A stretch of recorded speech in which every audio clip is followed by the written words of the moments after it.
साधना gold को अभी subscribe करें और हाँ, बेल आइकन को दबाना ना भूलें ताकि सारी नोटिफिकेशन पहुंचे आप तक सबसे पहले।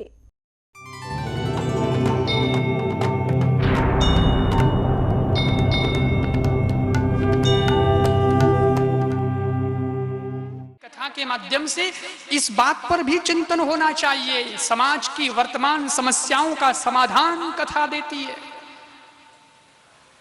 इसलिए निवेदन करता हूं,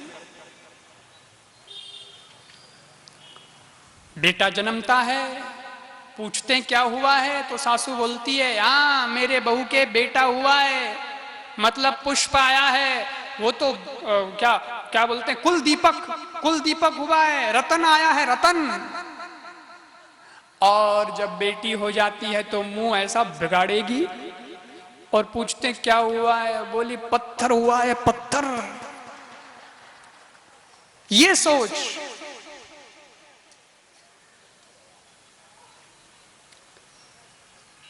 भगवान परमात्मा का रूप होती है बेटियां। जैसे बेटा रूप होता है वैसे बेटियां भी रूप होती, वो कोई दुश्मन बन के नहीं आई है आपके घर। और बेटी को समझो, बेटी की भावना को समझो, बहुत साफ दिल की होती है पुत्री। इस दुनिया में सज्जनों, पिता और पुत्री का जो प्रेम है वो पवित्र प्रेम माना गया है। संबंध वो पवित्र है, वो रिश्ता ही बहुत पवित्र है, इससे पवित्र और कुछ नहीं हो सकता। और मैंने देखा है, ऐसे कई पिताओं को देखा है जिनका एक ही बेटा और भर जवानी में किसी वजह से वो दुनिया से चला गया। तो भी कई पिता ऐसे होते हैं कठोर दिल के, पत्थर दिल के, कि अपनी आंखों के आंसुओं को पी जाते हैं। वो दुनिया के सामने, समाज के सामने आंसू नहीं लाते आंख से कि दुनिया क्या कहेगी, तो वो रोक लेते हैं, पी जाते हैं। मगर वो ही पिता जब अपनी बेटी की विदाई करता है ना ससुराल, तो उस वक्त हिल के उसे रो पड़ता है। वो चाह करके भी अपनी आंखों के आंसुओं को रोक नहीं पाता है। इतना पवित्र प्रेम, पवित्र संबंध पिता और पुत्री का।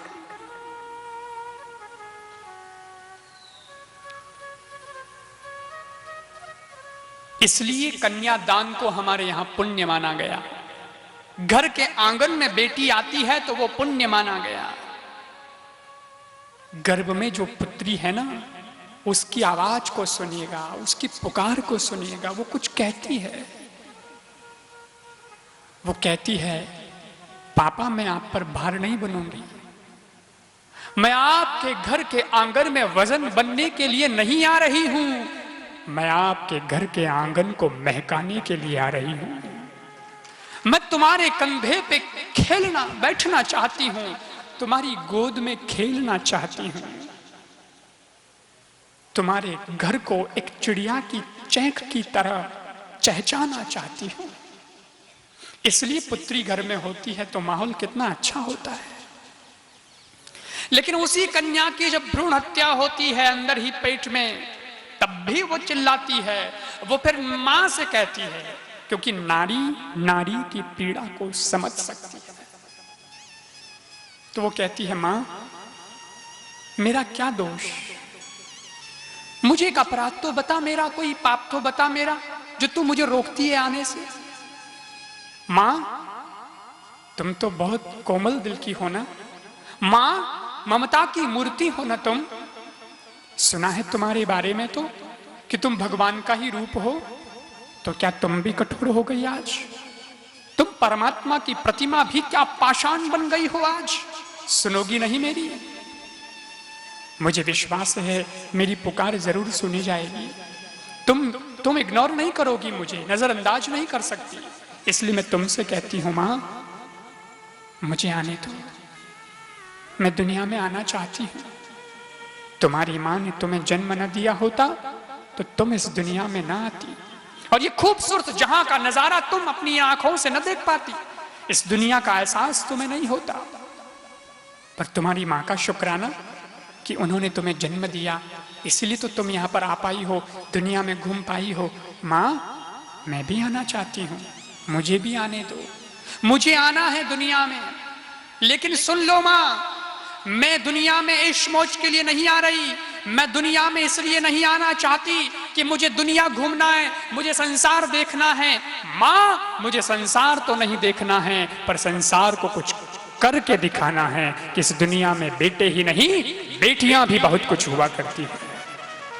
ये संदेश मुझे देना है संसार भर को, मैं इसलिए आना चाहती हूं। मत जाना डॉक्टर के पास, वरना वो मेरे हाथ पांव अंग अंग काट देगा। कितनी पीड़ा होगी मां, तुझे भी और मुझे भी, मेरा अस्तित्व समाप्त हो जाएगा। ये बेटी की पुकार है जो अभी आई नहीं है दुनिया में। वो पति पत्नी तो दोषी है ही, वो डॉक्टर भी दोषी माना जाता है जो उस बेटी को खत्म कर देता है, दुस्साहस करता है उसे मारने का। और सज्जनों, जो लोग ये कहते हैं कि बेटियां क्या कर सकती है, बेटियां तो भार है, तब मैं कह देना चाहता हूं, बेटियां भार नहीं हो सकती। इस देश का इतिहास उठा करके देखिएगा, यहां अरुंधति हुई, यहां अनुसुईया हुई, यहां गार्गी हुई, यहां गौतमी हुई, यहां अहिल्या हुई, यहां कौशल्या हुई, यहां शबरी हुई, और वे सब इतनी ताकत रखती थी कि भगवान तीन त्रिलोकी के नाथ को भी उन्होंने अपने सामने आने को मजबूर कर दिया था। लोगों की सोच पता नहीं कैसी है, पढ़ते नहीं क्या लोग, भारत के इतिहास को जानते नहीं, और बस एक ही सोच रखते हैं, बेटियां ऐसी, बेटियां वैसी, बेटियां वैसी। क्यों? ये तुम्हारी सोच हो सकती है, लेकिन ये हकीकत नहीं हो सकती, हकीकत तो कुछ और ही है। और अगर आप इतिहास से नहीं मानते हैं और उसे कुछ लोग कपोल कल्पित समझते हैं, तो मैं ताजा प्रमाण दूं आपको। इस देश की एक बेटी, सबको उस पर नाज है, उस पर गर्व है, और वो इस देश की है, मगर पूरी दुनिया जिसे पसंद करती है। हमारे पड़ोसी देश भी जिसको बहुत पसंद करते हैं, जिसने लोगों के दिलों में प्यार को अंकुरित किया है। विदेश तक के लोगों ने भी ये कहा है कि ये तो कोई सरस्वती है, ये तो कोई देवी ही है, और जिसकी आवाज को सुनने के लिए लोग तरसते हैं। और सज्जनों, हिंदुस्तान का master blaster Sachin Tendulkar, cricket का जो भगवान कहलाया जाता है, अब तो उसने संन्यास ले लिया, मगर उसे पूछा गया कि आप जब मैदान में जाते हैं बैट लेकर, बल्ला लेकर, और प्रेशर भी बहुत होता है, और चूंकि आप सचिन हैं तो आप पर तो और भी ज्यादा प्रेशर होता होगा, ऐसे में आप अपने आप को कैसे मैनेज करते हैं, आप अपने आप को कंफर्टेबल कैसे महसूस करते हैं, आप बताएंगे?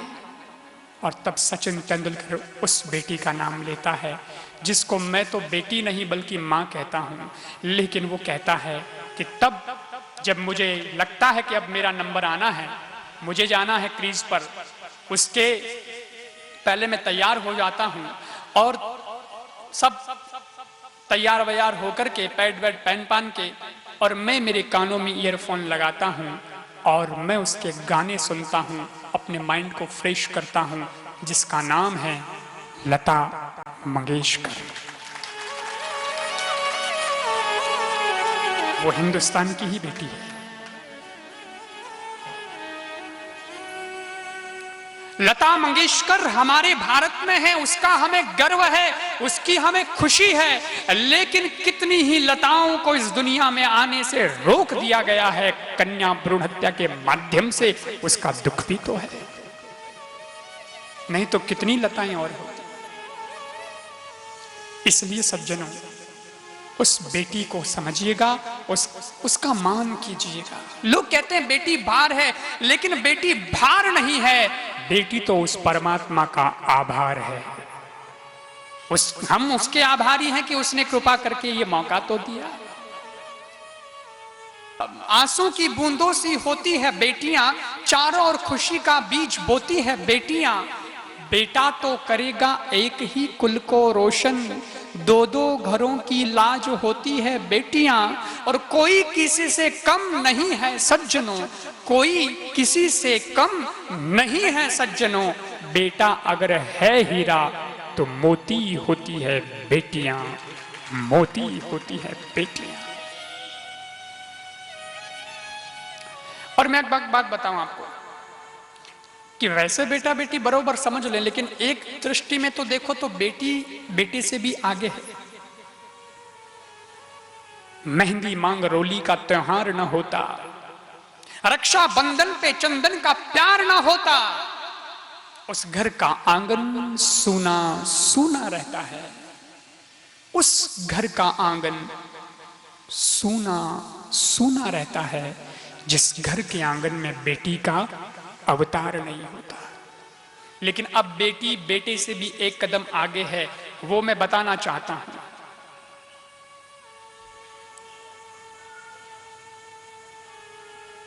पंक्तियां कह रहा हूं सिर्फ, और आपको समझना है। और चूंकि आप समझदार लोग हैं इसलिए मुझे अर्थ करने का मुझे लगता नहीं जरूरी है, लेकिन केवल पंक्तियों को सुनिएगा और पंक्तियों को सुन के आपको पता चलेगा कि वास्तव में बेटे से भी ज्यादा बेटियां आगे क्यों हैं।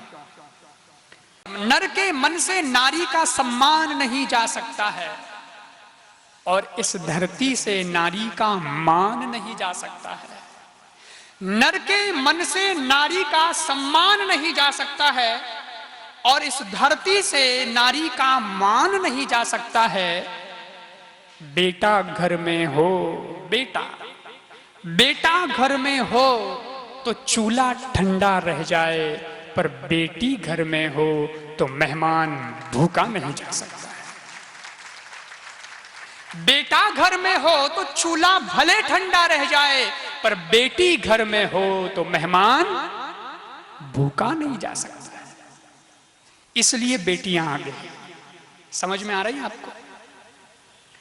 अब घर में अगर मेहमान आ गए, कोई नहीं है संयोग से, बेटा अकेला है और 4 लोग आ गए, क्या करें? बेटा बोल सकता है जी आओ जी बैठो जी साहब बैठो, ठीक है आप बिहारी, बातचीत तो कर सकता है। लेकिन वो मेहमान बहुत दूर से आए हैं, उनको खिलाना है पिलाना, वो बोलता है साहब घर में तो कोई है नहीं, मुझे तो कुछ बनाना आता नहीं है, ज्यादा से ज्यादा पार्ले जी बिस्किट खा लो।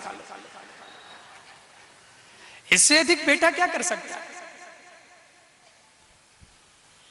लेकिन कोई नहीं है और घर में बेटी है, और अगर रिश्तेदार आ गए हैं दूर से और उनको भोजन कराना है, बेटी का एक ही वाक्य होता है, कोई बात नहीं आप आए हैं, वो लोग तो बाहर हैं परिवार वाले, लेकिन चिंता मत करिए, मैं हूं ना घर में, आप बैठिए, 1 घंटे में भोजन बराबर तैयार हो जाएगा। आए हैं तो फिर भोजन करके जाइएगा, वो मेहमानों को भूखा नहीं जाने देगा। ये बेटी का भाव है, ये बेटी की विशेषता है।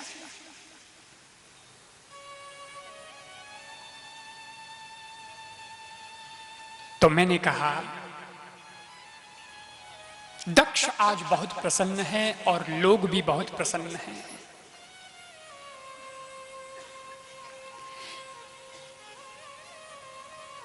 कि मैं पुत्री के लिए तप करने के लिए जा रहा हूं, मेरा नाम मेरा मान बहुत बढ़ जाएगा, और निश्चित रूप से बढ़ता है बेटी की वजह से मान। आप देखना, कभी नोट करना इस बात को, किसी का बेटा डॉक्टर है ना तो बाप को भी इतना नहीं होता है, हाँ मेरा बेटा पढ़ लिया गया सब डॉक्टर बन गया है, अच्छा कमाता है, डॉक्टर है, विदेश में है, ठीक है, लोगों को भी लगता ठीक है बेटा अच्छा। लेकिन कोई बाप जब ये कहता है तब उसकी आंखों का आप गौरव देखना, उसकी आंखों की रोशनी देखना और उसके कहने का एटीट्यूड देखना। जब वो ये कहता है साहब मेरी बेटी डॉक्टर है, बेटी, तो कितना गौरव होता है, कितनी खुशी होती है। और आज की पढ़ी लिखी बेटी क्या नहीं कर सकती? आज की पढ़ी लिखी बेटी स्कूटी चला सकती है, मोबाइल चला सकती है, कंप्यूटर चला सकती है, ट्रेन चला सकती है, प्लेन चला सकती है, कार चला सकती है। और क्या बात करते हैं आप ट्रेन, प्लेन और कार की। आज की पढ़ी लिखी सुसंस्कारित योग्य बेटी पूरे परिवार को अपने दमखम पर चला सकती है। तो प्रकृति का संतुलन बिगाड़िएगा नहीं। परमात्मा जो देता है उसे परमात्मा का प्रसाद मान करके स्वीकार कीजिएगा।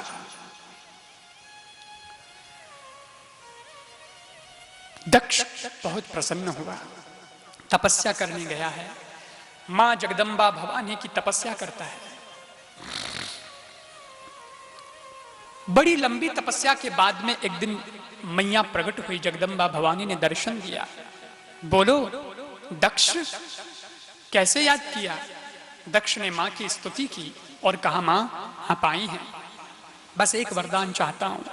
क्या? मेरा घर सूना सूना है और जीवन मेरा अपूर्ण है आपके बिना, इसलिए आपसे निवेदन है आप मेरे घर पुत्री के रूप में पधारें। भवानी बोली, मैं मां हूं, जगन माता जगदम्बा हूं, मैं कभी किसी के घर पुत्री बन के नहीं गई, इसलिए मैं तेरे घर कैसे आऊं? मैं तो जगन माता हूं, मैं बेटी कैसे बनूं? तब दक्ष ने कहा कि मेरी तो ये भावना है और मैंने उसी के लिए तपस्या की है। आप मां हैं, क्या मेरी भावना पूर्ण न करोगी? मां ने कहा, एक शर्त पर पूर्ण कर सकती हूं। शर्त उन्होंने ये रखी कि मैं तेरे घर बेटी तो बन के आऊंगी, तो दुनिया के लिए तेरी मैं बेटी हूं, लेकिन तेरे लिए तो मैं जगन माता, मां, जगत जननी हूं ना, भवानी जगदम्बा ही हूं, इसलिए कभी भी मेरा अपमान नहीं होना चाहिए, और जिस दिन मेरा अपमान होगा मैं उस दिन चली जाऊंगी। मंजूर है? दक्ष ने कहा, भले मां, मुझे मंजूर है, मुझे मंजूर है, और आप आ जाइए। मैं आपका कभी अपमान नहीं करूंगा, मैं सदा आपका सम्मान ही करूंगा। तब फिर मां ने वचन दिया कि ठीक है, तुम इंतजार करो, मैं योग्य समय पर तुम्हारे घर पुत्री के रूप में अवतार लूंगी। दक्ष तपस्या करके वापस आता है, वीरनी को समाचार देता है। नगरवासी भी प्रसन्न है कि दक्ष की तपस्या पूरी हुई, मां ने दर्शन दिया है, सुना है, और वीरनी भी बहुत प्रसन्न है। और इधर सज्जनों धीरे धीरे समय बीता। 1 2 3 4 5 6 7 8 9 मास पूरे हो गए हैं। तो धीरे धीरे धीरे धीरे वीरनी, दक्ष और इनको सबको अलग अलग बढ़िया बढ़िया शुभ शकुन होने लगे हैं। मन बहुत आह्लादित हुआ है, धीरे धीरे हृदय की प्रसन्नता बढ़ती जा रही है। इन दिनों में बहुत अच्छा महसूस करने लगे हैं, और धीरे धीरे देवताओं को भी समाचार पहुंच गया है कि जगन माता जगदम्बा भवानी जो है वो दक्ष के घर पुत्री बनकर के आने वाली है, इसलिए हम सब भी उसके स्वागत में तैयार रहे। आसमान में देवता तैयार हैं, ऋषि मुनि जो हैं वो अपनी अपनी कुटिया से बाहर निकल के आए हैं, वो भी उस माँ के स्वागत के लिए और उसे पुत्री रूप में दर्शन करने के लिए तैयार हैं। नगर के लोग तैयार हैं। इधर 10वें मास का प्रारंभ होता है, और जैसे 10वें मास का प्रारंभ हुआ है और उसी समय इतिहास रच दिया गया। जगन माता स्वयं दक्ष के वहां दक्ष की पुत्री बनकर के अवतार लेती है, बिटिया के रूप में वो प्रकट हुई है, और ऋषि मुनि आए हैं। उसी वक्त देवता लोगों ने नगाड़े बजाए हैं, पुष्पों की वृष्टि की है, ऋषि मुनियों ने आकर के वेद मंत्रों का उच्चारण किया है। प्रजाजन दर्शन करते हैं, और उचित मुहूर्त देख करके, बढ़िया समय देख करके ऋषि मुनि पधारे, और ऋषि मुनियों ने नामकरण किया और नाम रखा बेटी का सती। यही दक्ष की बेटी जगन माता सती के रूप में अब जानी गई। अभी भी वो सती के रूप में ही जानी जाती है। बड़ी प्रसिद्ध कथा है सती की।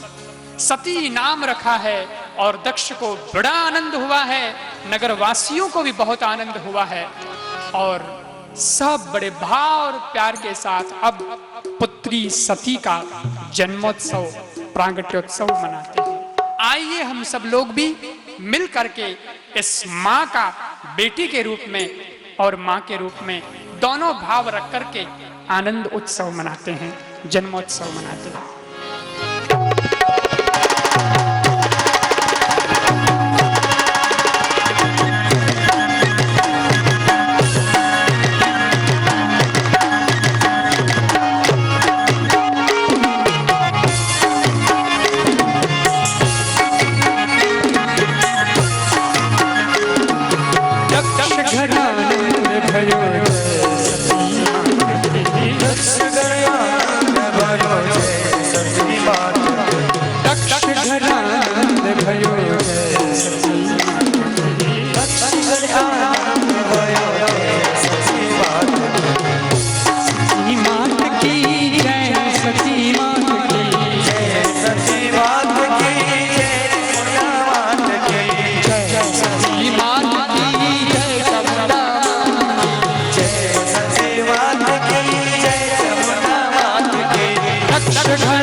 का गरबा है,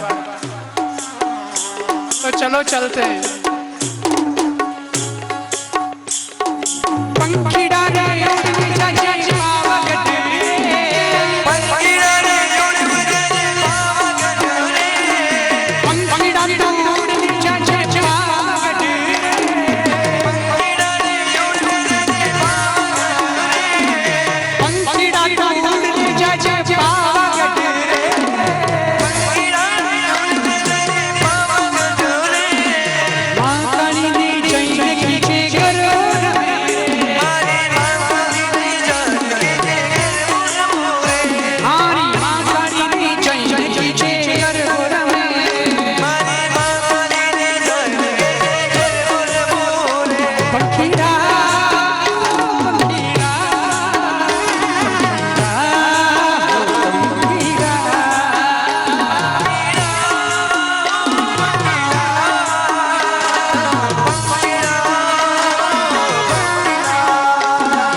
गोल्ड को अभी सब्सक्राइब करें और हाँ, बेल आइकन को दबाना ना भूलें ताकि सारी नोटिफिकेशन पहुंचे आप तक सबसे पहले।